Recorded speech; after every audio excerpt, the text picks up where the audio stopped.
বদলি হলেই নতুন বিয়ে। সরকারি কর্মকর্তার ১/৭ স্ত্রীর অভিযোগে তোলপাড়। সামাজিক যোগাযোগ মাধ্যমে এখন সবচেয়ে আলোচিত ঘটনা বরিশাল বিভাগের বন কর্মকর্তা মোক কবির হোসেন পাটোয়ারি।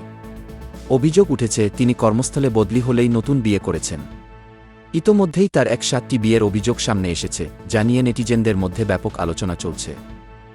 বিভিন্ন ভিডিও ও পোস্টে দাবি করা হয়েছে, পাটোয়ারি তার কর্মজীবনে এক জায়গা থেকে অন্য জায়গায় বদলি হলে নতুন পরিবেশে সম্পর্ক গড়ে তুলতেন এবং সেটিকে বিয়েতে রূপ দিতেন।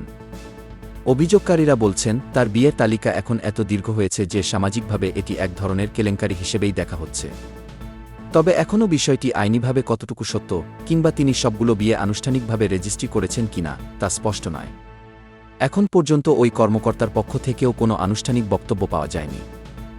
সামাজিক যোগাযোগ মাধ্যমে অনেকেই প্রশ্ন তুলছেন, একজন সরকারি কর্মকর্তার ব্যক্তিগত জীবন কি জনসমালোচনার বিষয় হতে পারে, নাকি এতগুলো বিয়ে আসলেই আইনের লঙ্ঘন ও সামাজিক শৃঙ্খলার অবমাননা?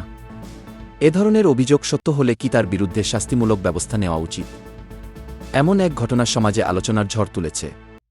কেউ বিষয়টিকে মজার কৌতুক হিসেবে দেখছেন, আবার কেউ একে গভীর সামাজিক সংকট হিসেবে তুলে ধরছেন। শেষ পর্যন্ত সত্য মিথ্যা যাচাইয়ের দায়িত্ব তদন্ত সংস্থার হলেও এই অভিযোগ ইতিমধ্যেই সাধারণ মানুষের মনে বড় প্রশ্ন ছুড়ে দিয়েছে। একজন দায়িত্বশীল সরকারি কর্মকর্তা কিভাবে এতগুলো বিয়ে করলেন, আর তাও বদলির সাথে তাল মিলিয়ে?